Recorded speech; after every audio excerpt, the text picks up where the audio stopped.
Yeah, legitimately, I have too much anxious energy, so I can't sit down while speaking live. I just can't do it. So, truly, thank you all so much for joining us at this panel. If you don't know, my name is Sean Chandler. I have a YouTube channel called Sean Chandler Talks About, and I went full-time on YouTube about 3 years ago. I was able to turn my nerdy hobby, something I just enjoy doing, into a full-time career. This is Austin Burke. He also was able to go full-time. If you want to introduce yourself real quick. Yeah, I'm Austin Burke. Significantly younger than Sean. I guess not that much. I've been doing that will actually be a recurring theme of this panel, our age difference. It will. Very, very different backgrounds. But I've been doing this for quite a while now. I started on the Vine side of things. If you guys remember that, it was a very, oh boy, it was the 6-second version of what the TikToks are now. And I got up to actually more followers than I have now on YouTube. I got up to 140,000, and then it was gone in an instant. And so within that month of Twitter saying they were going to take down the platform, I had to figure out what else I was going to do with myself. So I actually transitioned from doing comedy-based things to movie-based things. And I started out my movie channel with 500 subscribers. So out of the 140,000 on Vine, I got 500 people to come over. But the problem was they weren't interested in movie stuff. So I essentially had zero because no one was watching my movie-related content. So within a 2-year span, I turned my channel from 2015 to 2017 into a full-on movie channel. And ever since then, there's been growth, but a very different background that gets to similar results. And that's kind of going to be a theme throughout this entire thing. And once again, thank you for coming. As some people are kind of trickling in, you could be getting your picture taken with Kevin Smith right now, standing in a long line to buy an overpriced hot dog, or finding some obscure Funko Pop, but you're here. We are greatly appreciative of that. But so when it comes to my story, mine is a little bit different. And if you're someone that's thinking about starting a YouTube channel, or you've started one, you're struggling to grow, or maybe you've started something and stopped. You started, you canceled it, you didn't go anywhere with it. That was really my story for a very long time. I actually put up my first movie website back in 1998. It was a Jackie Chan fan webpage. Wow. With like maybe the best Photoshop ever. You can look at that. And essentially, I just wanted to talk about movies, and there's like a webpage on this where you could go, and it was a picture of his body, and you could click on the different body parts to find in which movie he injured that body part. And I ran it for like a year, and then I stopped. And it had the little counter in the corner. I got up to 1,000 clicks because I kept clicking refresh on it a whole bunch of times, but it didn't go anywhere. And all throughout the zeros, I had blogs. And then eventually I had all these false starts on YouTube. I had 3 different years of false starts where I went, I'm gonna do YouTube, I'm gonna talk about movies on YouTube. And I didn't stick with it. It didn't last. It wasn't something that I got any traction on. So by the time I actually started what is my current channel, Sean Chandler Talks About, I had over 15 years of failures. 15 years of lessons learned through doing everything the wrong way. Then in summer of 2016, that new Lady Ghostbusters movie came out, and the internet discussion about it was like the craziest thing ever. It was like, if you like that movie, you're an idiot. Well, if you don't like that movie, it's because you're sexist. It was just like this crazy discussion. I went to go see it, and I was like, it's not like great, but it didn't ruin my childhood. And on a whim, I just went, what if I post a review? So just using a webcam with like the couch behind me, and I believe one of my dogs is on the couch behind me. I'm covering up the dog in the background. And started. And this time it actually kind of clicked. And a little bit in, I started to get some traction. I started to grow. And eventually it turned into a career. This thing that started as a hobby, that when I started, I thought, I'm not going to stick with this. How do I know that? Because I haven't the last 15 years. I've failed for 15 years. But finally, it clicked.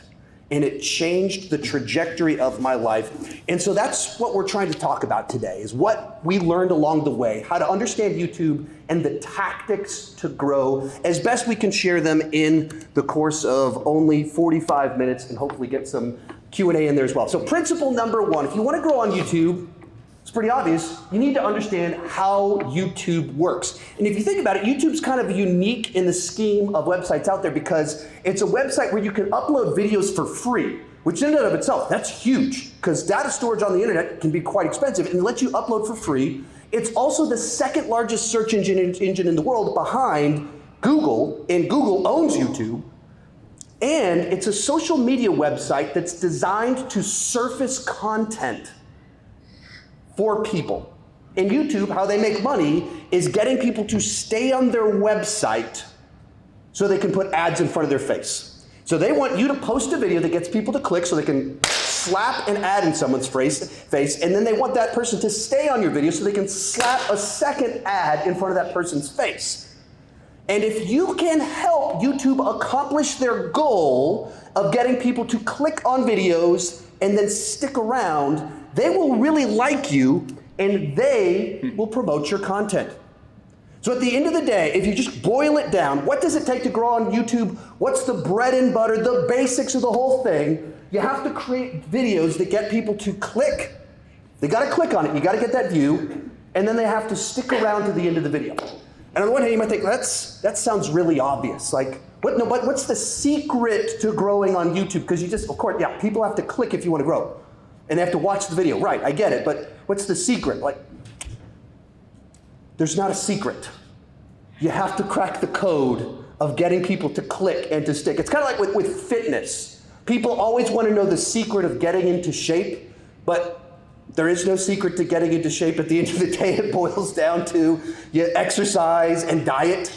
You know, there's not like that secret pill that you can take that actually solves all your problems. And when it comes to YouTube, there's not like the magic tags that you can add. There's not a secret to it.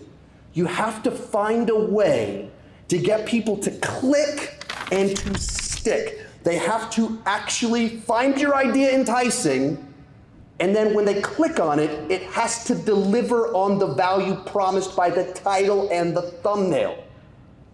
And it takes hard work to figure out how to do that. And so the actual technical language, when you get into the world of YouTube, we talk about the algorithm. YouTube's always talk about the algorithm, which is a word I hadn't used since I was like in the 10th grade and taking algebra. And then all of a sudden we're talking about algorithms again. But essentially at the end of the day, what matters most to YouTube and their algorithm is click-through rate and watch time.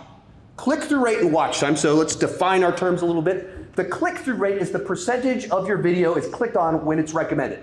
That's weird language. Stop and think. You've all been to the YouTube homepage. There's 15 videos they're recommending to you. You go there and you're like, 15 videos.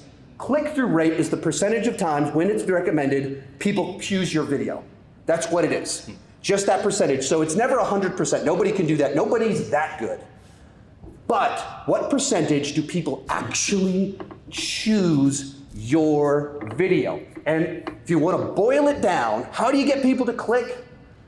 If you want someone to click, you need an enticing idea and title and thumbnail. There has to be an idea there that tickles people's brains. And then when they see the title and the thumbnail, they go, that looks good. I'd like to watch that. And cracking the code of how to do that right is so much at the core of growing on YouTube. You think how much we are just like so many different videos pop in front of our eyes. You have to come up with the thumbnail, title, and idea that stops the scroll. That people, as they're going through everything, they go, oh, that one. And if you're here, you probably spend a lot of time on YouTube, and you can think through all the times you're just looking at it, and there's that one thing that just pops out. And you go, oh, that one. And you click on it. As an example of this, a good friend of mine, his real name is Griffin, but his YouTube channel is Film Speak. And I known him for about 5 years, and his YouTube channel has just exploded over the last year and a half, where he started doing these video essays. And essentially, they're movie reviews. That's what I do, just does movie reviews, but it's video essays. And he uses his titles as the thesis for the idea of the essay. And then he has these really crisp looking thumbnails. And when he does this, he'll text me 10 titles. He'll go, which one do you like? And then I'll be like, these two I like, but don't like this element, I don't like this one. And then we go back and forth and like fine tune to come up with the perfect version that captures what he's going for. And he'll send me 4 different thumbnails. And he'll take a different title that we rejected, but that had a word that we liked. And he'll put that one in the thumbnail to have this perfect combination of title and thumbnail. And so like he started last year with about 10,000 subscribers. And I don't know if you can see where you're at, but like Every video that he puts out is getting over 50,000 views, some of them 800,000 views, because he's creating content that immediately stops the scroll. And so he's just exploded over the last year because every video gets more views than he has subscribers because he delivers every time quality content that stops you and just entices your brain. And he has this thing where he does like these one-word video reviews. Morbius. If you've seen it, you could probably agree. Disaster. It just says it like right there, and just you know the premise of it. Or other times he has hot takes. He's talking about The Amazing Spider-Man 2. People have been crapping on that movie for 8 years now. What's in the thumbnail? Favorite. Tickles your brain just a little bit, and you go, favorite? Oh, that's interesting. I wonder why I said that. And so you want to see what his argument is for why that movie that you didn't like, he called it his favorite. He called it perfect. Look at the title. Perfect. Amazing Spider-Man 2. And I think he's crazy, but it's enticing. So you got to find something that stops the scroll, tickles people's brains, and gets them to click. And then the next piece of that algorithm, it's click-through rate. You got to stop the scroll, get them to click. But then they have to actually watch the video. And at our core, we know that, but if you spend time on YouTube, you just get so obsessed with just the views, and you're so happy at the views that you don't stop to think, did they actually watch it? Did they really watch the whole thing? Or did they click on it and go, this sucks, and get out of there? Did they actually watch it? That's where it gets brutal, but at the end of the day, YouTube wants you to get people to stay on their website. So if you get people to stay on their website so they can slap more ads in their face, they like you and they want to promote your content. So watch time is key. And the tool that they give you that changes everything when you realize this is if you go into your analytics on YouTube, they have this thing called audience retention. They literally give you a chart of the runtime of your whole video, and they show you exactly when people left the video. When you first look at it, it's the most heartbreaking thing you will ever do. Because you're like, oh man, I'm doing awesome. And then you look at it and like, oh, all of my videos only have 40% audience retention, and that's a good video. It's brutal, because you realize they don't watch as much as you think they watch. But then you start studying it and you realize, oh, every time I say this word, they leave. Oh, every time I do this, they leave. Like when I do movie reviews, I figured out, as soon as I give the score, that's the payoff. That's what everybody wants. So as soon as I give the score, the chart just drops like a rock. So I designed my whole movie reviews entirely so I say the score, and then I immediately say, if you like this video, I got another one right over there. So as soon as the person goes, I'm done with the video, I'm telling them, there's the next one to watch. Because I studied audience retention to try and figure out how to keep them on my channel and not have them leave early. But you can also figure out, like, man, my videos are too long. My intros are too long. People just check out. Or you realize they click and they immediately leave because there's something about what happened that really rubs people the wrong way. And as an example of this, in the first year of my channel, there's some funny things if you pay attention to what's going on in that picture. In the first year of my channel, and I didn't even know this until I was literally putting this PowerPoint together this morning, I realized like, oh dear, this video was even worse than I realized. This one right here was the most viewed video on my channel in my first year and a half. Essentially, I'd done a live stream, and then as soon as I got done with the live stream, the trailer dropped for Guardians of the Galaxy Volume 2. And I went, I'll do a trailer reaction as a live stream. I'll get mine out first. But I didn't have a way to how to do that. I didn't know the technology. And so what I did was I watched the trailer on one phone, and I held another phone up to the screen. And so what you're seeing right now is me holding one camera like this, or one phone like this to watch it, and one like this to play it. The worst trailer reaction ever. But that's only the first moronic thing I did. Second one, I didn't know how to set up the settings of my live stream properly, like at all. And so I had it wrong, so it's going the whole time. So the audio's terrible. And then my son, and this is a piece I didn't even realize, my son is in the video picking his nose. Literally digging for gold, like going at it while we're doing the trailer reaction. So first year of my channel, If you just use, did they click on it? It's a great number. And then I looked at the audience retention. People clicked and they went, this is the worst trailer reaction that has ever been put on this website, and there's some bad ones. So they left. So if all you do is look at the views, you're missing so much information that's so important. You look at it, it'll also tell you how many subs were added on a video. A video like this, I probably lost subs, even though 16,000 people watched it. I embarrassed myself in front of 16,000 people. It wasn't a win. Most viewed video, but it wasn't a win. It was a loss that actually, in fact, set me back. So you have to figure out how to get them to click, but then you got to deliver on the value. You got to get them to stick around. Second one on here, this is where Austin will take over in just a second.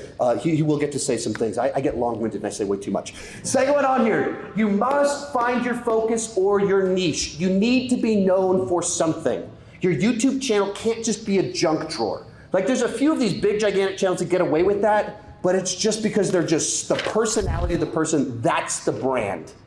Most people, like when you're trying to be known for something, you're trying to grow, you probably, unless you are super charismatic, you can't get away with that. And so you have to be clearly known for something. You think about it. Home Depot, outdoor goods, tools, bookstore, books, gas station, gas. You don't go to the gas station to buy books. You don't go to Home Depot to buy novels. You go to the gas station to get gas. Like you know that. And the same thing, you want to be known for a thing when it comes to your YouTube channel, that people go to you to get a specific thing. Like for me, I became the ranking guy. About 9 months into my channel, I was looking at my numbers and I went, if I do a movie review, it's about 100 views. If I do a ranking, it's 500 views. I'm not very good at math, but I do know 500 is more than 100. And I went, let's double down on that. Let's make that my thing. Let's just see what happens. As it turns out, that little thought changed the trajectory of my life. So sometimes stupid little observations you make are really good stupid observations. Austin, I think, even has a better story about this, so I'm going to let you talk about how you found your niche. Yeah, well, I mean, I was so focused when I started my channel on becoming, and if you're here, you probably know who these two guys are, the next Chris Stuntman, the next Jeremy Johns. So my whole mindset was I'm going to... If you don't know who they are, they're basically the first big, gigantic movie reviewers, and they have like 2 million subscribers now. So they inspired me. They inspired a lot of us that started 5 years ago. Well, they're the OGs of the movie YouTube space, right? So I said, I want to do what they do. So originally my mindset was, let's just do what they do. You know, except I was in college and I'm standing behind a white wall and they're like, are you in a prison cell? And I'm like, no, I'm in college, right? So eventually, for a 2-year span, I became what I like to call a closeted YouTuber, meaning I moved literally into my closet, put a green screen in there, thanks to my wife, and recorded YouTube videos in a closet.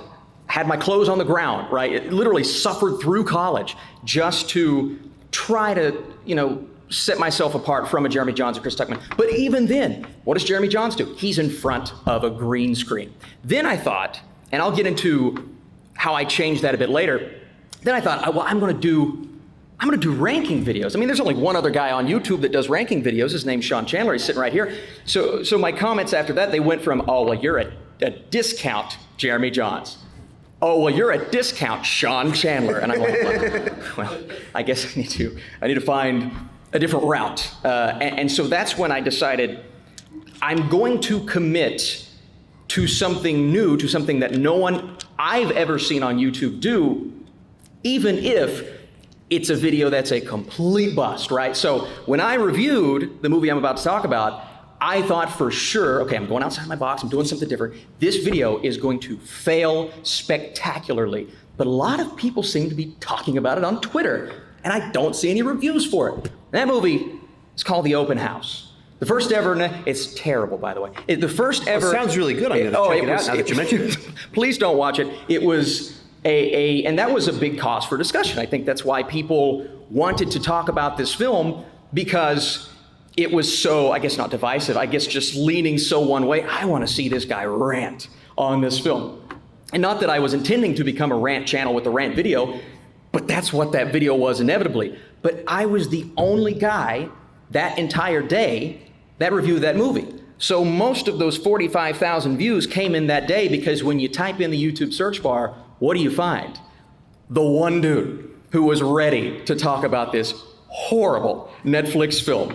And that's exactly what I did. Now, inevitably, that's a concept that I think in years since has caught on more. More people talk about Netflix movies, more people talk about streaming. My God, there are 20 streaming services right now that you could subscribe to and find fresh content for. But I wanted my goal, I said, I want to do something that no one is doing. I want to review movies that no one is reviewing. And that's kind of where I started to focus solely on Netflix. But what happens when people come to your channel for one thing, right? They may find interest in the other things that you do. So they may say, well, even though he's a discount Jeremy Johns, right? I'm coming for the Netflix stuff.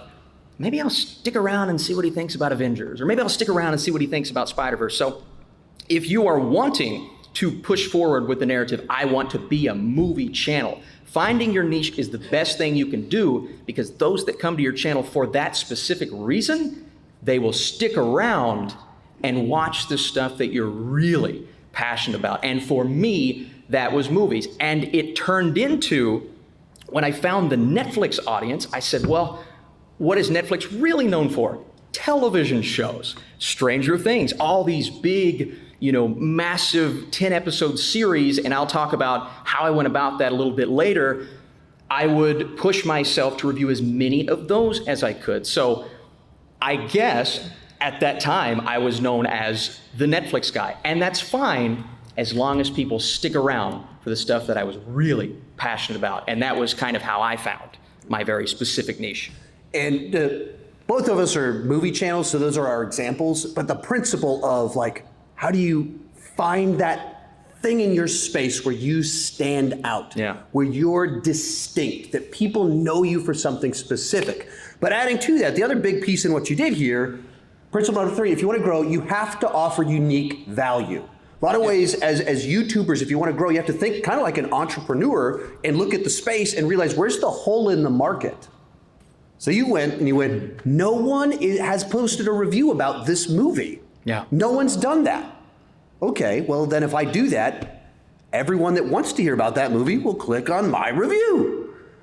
It was unique and valuable to the people that wanted to talk about this terrible, terrible movie. I don't even know what it is. I'd never heard of the movie until— Count your blessings, Sean. Until when you told me this story, I was like, what movie are you talking? What is this thing? But everyone that did watch it, they went and go, what was that? Something unique and valuable in this weird sense, because it was about something that didn't have value. Yeah. They went to you to hear what you had to say about it. And that's what you have to think. What can you offer of value? How do you distinctly stand out?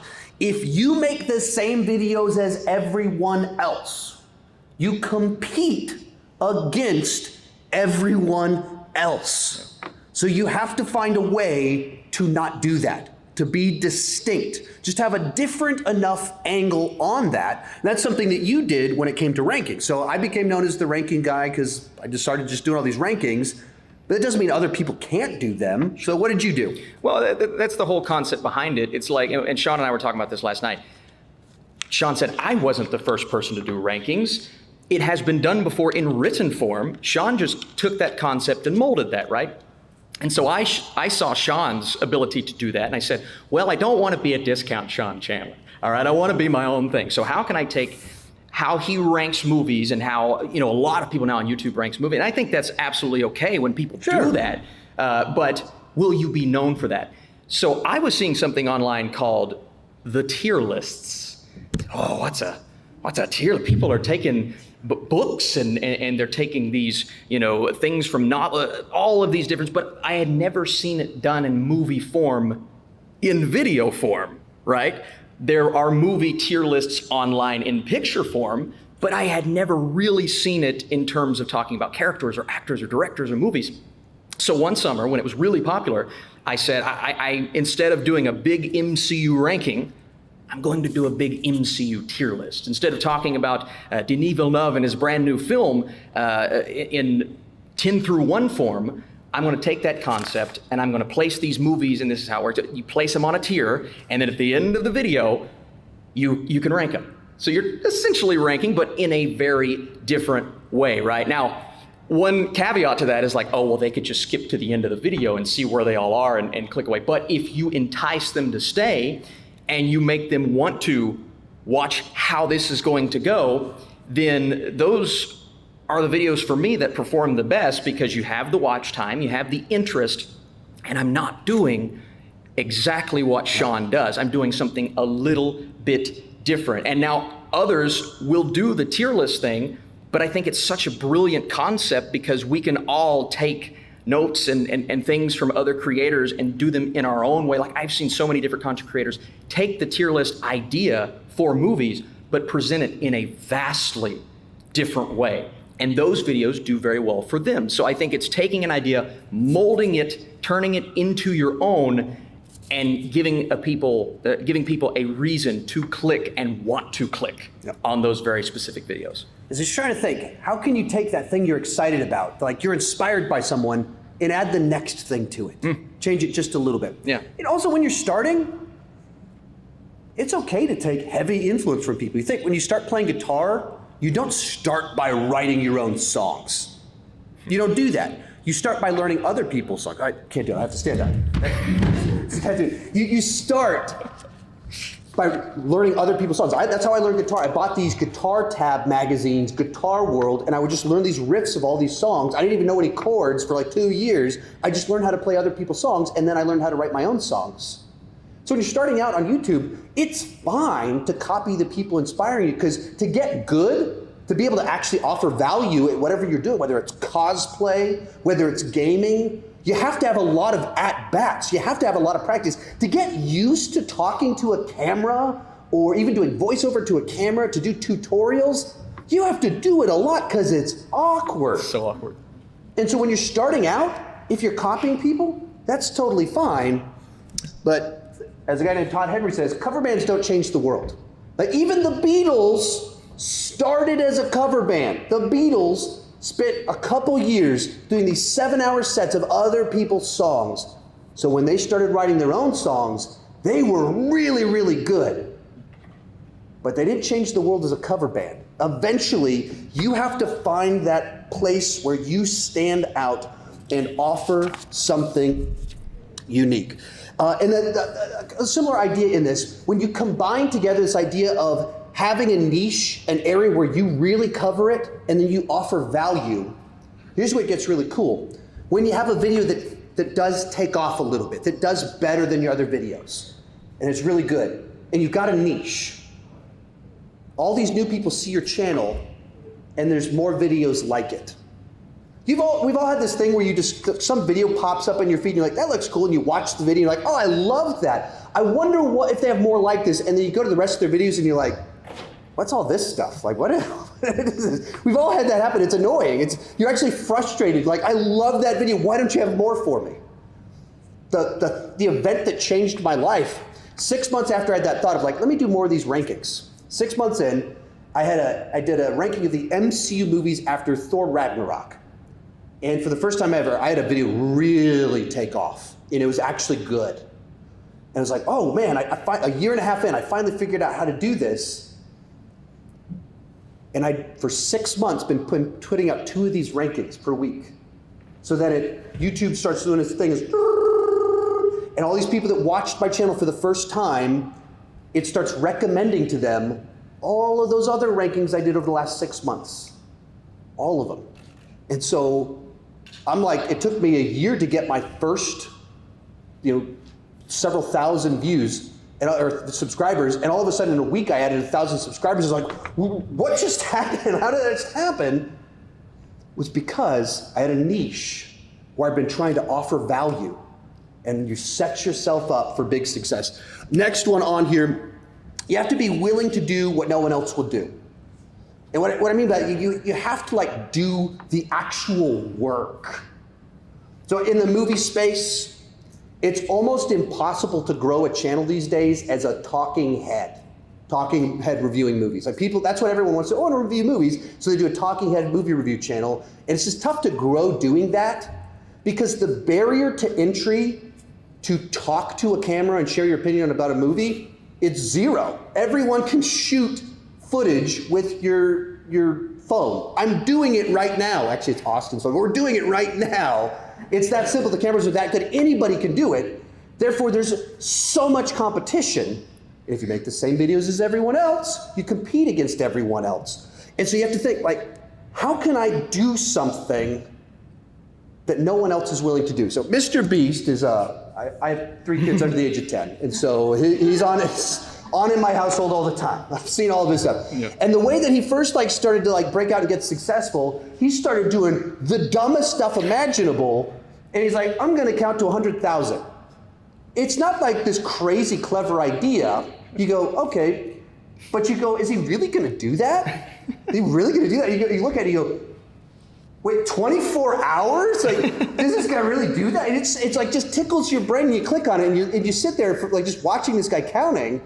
And could anyone in this room do that? Sit there and count to 100,000. Could you do it? I don't know. Yeah, I mean, no, please. Let's do it. Come on, guys. But could you do it? Probably. But would you want to? No. I would go crazy. Like even if I'm running PowerPoint for someone else, I can't do it because I can't focus long enough.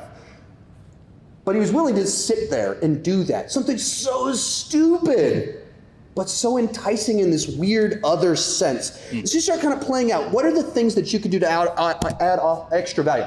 A buddy of ours, 3C Films, he's just been killing it the last few years. And last summer, that new Space Jam movie came out. When the first trailer dropped, you see it and immediately you go, there's a zillion cameos in this thing. So I showed it to my kids and they're like, oh, look at all the characters. It ends, and at the bottom, they recommend a video. Space Jam 2, a new legacy trailer breakdown, plus things you missed, 101 Easter eggs. And my kids immediately went, oh, let's watch that. And then, of course, I first went, hey, kids, you actually know I know that guy, right? They're like, you know him? Yeah, let's watch it. And so we click on it, and he did the work of getting the 4K version of the trailer in every single frame, pausing it. There's the dragon, there's the Joker, there's the mask, there's some obscure Hanna-Barbera character that you forgot about, and he saw it and he went, I don't know who this gorilla with a banana is, I'm gonna look it up. He went frame by frame and did the work that you don't wanna do, but you wanna see. At least my household did if you have kids. And so we watched that thing from beginning to end, and the kids are like, loved it, they just ate the whole thing up. But he did the work for us. Another guy, a guy named Heavy Spoilers, he does these breakdowns of trailers, and I've interviewed him, and he says, and I asked him, like, how do you get so much information so quickly on these trailers? And he goes, well, if we hear a trailer's gonna drop, I read everything I can that weekend before. And so at the time I interviewed him, the Hawkeye trailer had just dropped. He goes, I spent the whole weekend reading the Hawkeye volumes that were what inspired this. I read everything I could about the stuff coming out, so that I was ready to immediately, and I wrote out who these characters are, who was probably gonna show up. So my script was already written, I hadn't seen the trailer yet, so I just had to fill in the gaps. That's a lot of work. For me, I do rankings, and I actually rewatch all the movies before I do rankings. So last year, I did all 60 movies, Disney movies ranked. 60 Disney animated movies. I was 39 years old and watched 60 Disney movies in 11 months. That's a lot of work. Even with kids and watching it with my kids, that's a lot of movies to watch. But it's going that extra mile. And this is something you have a lot to say on this too.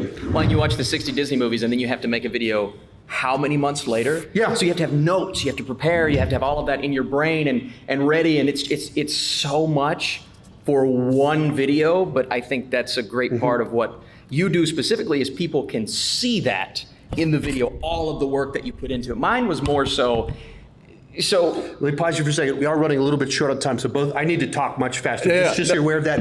I don't know if we'll be able to do Q&A. We will be out in the hallway if you have any questions about YouTube or if you just want to talk to us, we will be out in the hallway. Continue speaking. Absolutely.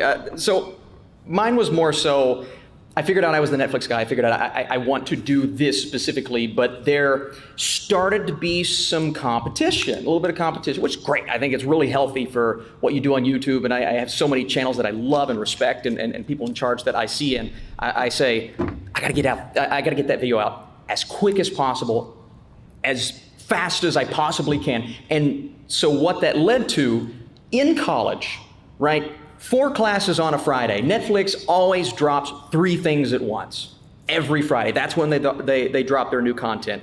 So what I would do is I would wake up at 3 a.m. because that's when the series drop. That's when the movie drops. Watch 10 episodes. Put my review out immediately. Watch 1 movie. Put my review out immediately. May have missed a class or 2. I don't recommend it. Probably not a good idea. But I said, I want to keep growing this channel. Mom and Dad didn't like it. They're okay with it now, right? So it all paid off in the end. But you have to be willing, like Sean said, to do the things that nobody else will do. Yes, I'm tired, but I can spend the whole weekend relaxing because I know I got 4 videos ready to go out as quick as possible because I was the first one to do it. And even right on this note, so last year they started dropping all these Marvel Disney Plus shows. Yes. And Marvel is like my niche. That's the content that has just blown up my channel and changed my life. And so I covered each one. I wake up at 6 a.m., watched a lot of them with my kids, and then I'd shoot my review and get it out around lunchtime. Mm-hmm. You and a guy that we're friends with named Zach Pope, You guys woke up 3 in the morning for him, he's at different times, so he only had to wake up at 1 a.m., or I guess he probably just stayed up and reviewed it immediately. Yeah. Their views were like 3-4 times mine because all the hardcore people that wanted to watch it, like watched it right when it dropped. Mm-hmm. You watch it and you go, what did other people think about it? So the first person to post that review discussing WandaVision and what does it mean that the version of Quicksilver from the Fox universe showed up, and is Mr. Fantastic going to show up? The people want to have those conversations. Who was there? Who was the only people that had videos? You and Zach. So all those initial views went to you two, and I'm like, but I got all these subscribers and I put out my videos. But you guys killed it on the numbers because there's no way I'm going to stay up that late to review a TV show, because even if I did, it would be... Yeah. Hey guys, I just finished watching the WandaVision episode. This is great content. So anyway, I'm not going to do that. So I'm not willing to do that. But what are you willing to do? In your space, what are the things you will do? And there's some other things you do in a couple that we discussed. Man, my wife thinks I'm a psychopath. I get 2 hours for different reasons. I get 2 hours of sleep. Based off a 9-hour car ride, I can confirm he is, in fact, a psychopath. I get 2 hours of sleep, but at the end of the day, it's worth it, right? Because you have your subscribers that are ready for that. As soon as the show's done, then you have everyone searching. So, right, you mix that YouTube search with your subscriber base, and you have that. But another thing that I do is I live in Kentucky, y'all. I live in good old Kentucky. So I don't have screenings for movies anywhere close to me. So there are 3 cities where I go to my early screenings for movies, because as a critic, you want to get to that point. And it's getting to that point a little earlier for others now, but I didn't start getting screenings until I hit 40,000 on YouTube. Wasn't even close to getting those contacts. But Nashville, Indianapolis, Columbus, 3 hours, 3 hours, 3 hours for me. So every screening I go to, and that's why I have to be meticulous. I don't want to go see the latest, 90-minute animated movie and spend 6 hours of my day driving just to do that. So everyone else posts their review and they're like, Austin, why haven't you posted yours? I live in Kentucky. There's nothing I can do. It's fine, right?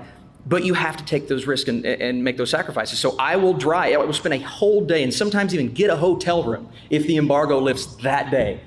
Review my movie in a hotel room and drive all the way back. And most of the time, my wife's at work, so she can't come with me.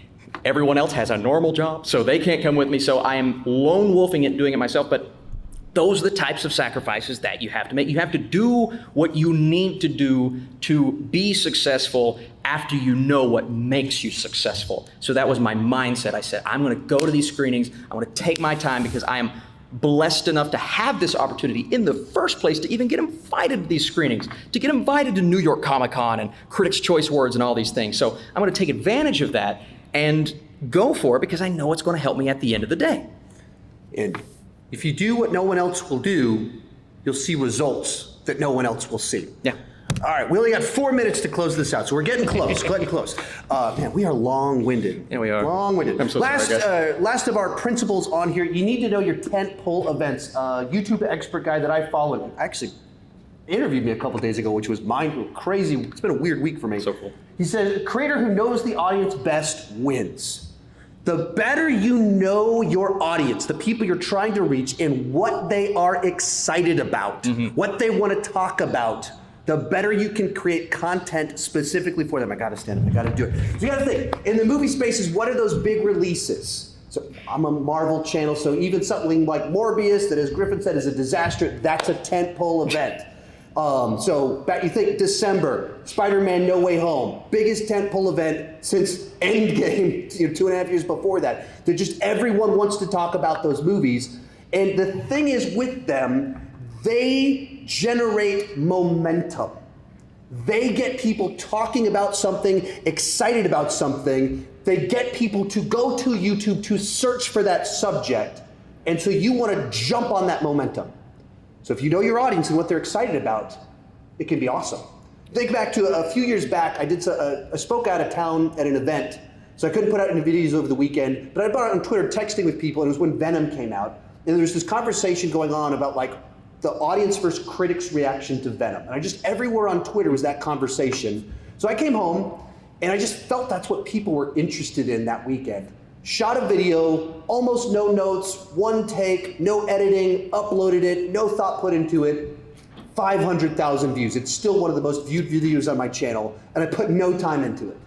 But I just felt that's what people want to talk about. So it was this big hit video because it touched right on what people were thinking about. And in this weird way, that became a tentpole event. So the better you know your audience, the better that you know what people are thinking about, what's generating momentum, what's generating conversations, and tie to that, it's a big deal. So if you think cosplay channel, I would think Halloween season, Comic-Con season. That's when people are searching about those things. When a movie comes out that has a character that has a distinct look, you're like Harley Quinn in the back of the room, you think when that happens, if you've got a cosplay channel, there's an opportunity right there where you know there's going to be tens of thousands of people looking to copy that look. And so you think, what are those tentpoles where you can ride that wave of momentum, getting people excited about that? If you could talk a little bit about the way that you can use that sort of idea. With our 1 minute left. And that applies to both of us, right? You have to, Sean thinks in series. You have to think in series. What can I do with this one subject? How can I make that into 5 different videos and take advantage of that momentum during that 3 to 4 day period? Sean does that with a lot of comic book movies, which I do as well in different ways and try to do different types of videos. One thing that I do with my channel, and this isn't my niche, but I figured I could start branching out and doing other things. 3 years ago, I started doing the Oscars, right? So you have the build up to the Oscars, you have during the Oscars, and then this year especially, post Oscars, right? So what do you mean, Austin? Were people talking about something? I don't know what you're talking about, but I was, no, please start, please no. I'm so sorry. This was something I wanted to start doing. I wanted to do a series of prediction videos leading up to the Oscars. Then during the Oscars, I sit all 3, this year 4, oh my God, 4 hours and make my video as the Oscars go. And then of course I try to be the first one to get it out at 1 a.m. the next morning. And then post Oscars, normally not a lot to talk about, but this year we had a ton to talk about. So I try to make 2 to 3 videos after the Oscars. So I believe thinking in series is a great way to go about it. Once you find that thing that people respond to, say, how can I not make 1 video? How can I make 4, 5 videos about this one subject? And I think that's a great thing to take home with you. And to close out on that simple concept, to kind of tie it all together. So you think you've got a niche. We were talking about a specific subject where you're getting good enough that you can offer real value. That tentpole event happens that everyone's excited about, and you've got an awesome set of videos tied to it. So what you do is you figure out in your videos where the audience retention is, where people click away. And before people click away, in every single one of those videos you say, hey, if you like this video, actually come back in a couple of days. I'm also gonna do 1, 2, and 3. And so then you promote what's about to happen. Then 2-3 days later, when that video comes out, you say, hey, if you like this video, I already did this and I'm about to do this. So every single one of those videos becomes an on-ramp that promotes the other videos and creates this loop of content to where every single one of them is a way to get people to watch 2 videos. And you spend time on YouTube, you've had that situation where you discover that new channel, you watch a video, that was cool, and then you watch a second video, and then you watch a third video, and then you gotta go and eat dinner, so you stop watching videos. But what happens in the next 2 weeks? That channel chases you around YouTube for the next 2 weeks because they keep recommending content to you, because when you do that and you indicate, I like this channel, YouTube, which is owned by Google and it's just as creepy as you think, they track everything you do. They look at your viewing history and that channel's archive of content, overlap the two, and start trying to read your mind, and they're getting really good at it, and they start recommending every video from that channel that they think you might click on that someone else like you has clicked on in the past, and all of a sudden, it can change your life. And it's easy to say it inspirationally just as a talk. It's easy to suggest, yeah, just make videos that offer value. Just make enticing content. I know it's not easy. I know that because I had 15 years of failures. But I also know that I had times where I was about to quit, and I persevered. I tried one more time, tried a little bit better. And it did change my life. It legitimately changed the trajectory of my life. And if you want to even know my story a little bit, like when I started my YouTube channel, I was in an intensive alcohol rehab program. That's how bad of a place I was at in life when I started my channel. Everything was at the bottom. And my YouTube channel was part of that recovery journey that changed my life. It changed my family. And so it's fun to talk about. Wouldn't it be cool if your channel grew? But it can provide so many opportunities. And like last summer, I was in the hospital with COVID. Like so many other people had horrible times. And because I have the freedom from working for myself, we were able to make all these choices as a family to support family members that were suffering. So we're joking around and making it, but the freedom that having a YouTube channel has offered me has offered so many amazing opportunities to serve other people, and it really has changed my life. That's why I'm so passionate about this. That's why I want to share this message. You really can grow and change. Thank you guys so much for coming. Yeah. We are 4 minutes over. I saw the guy come in, look at us a little bit funny.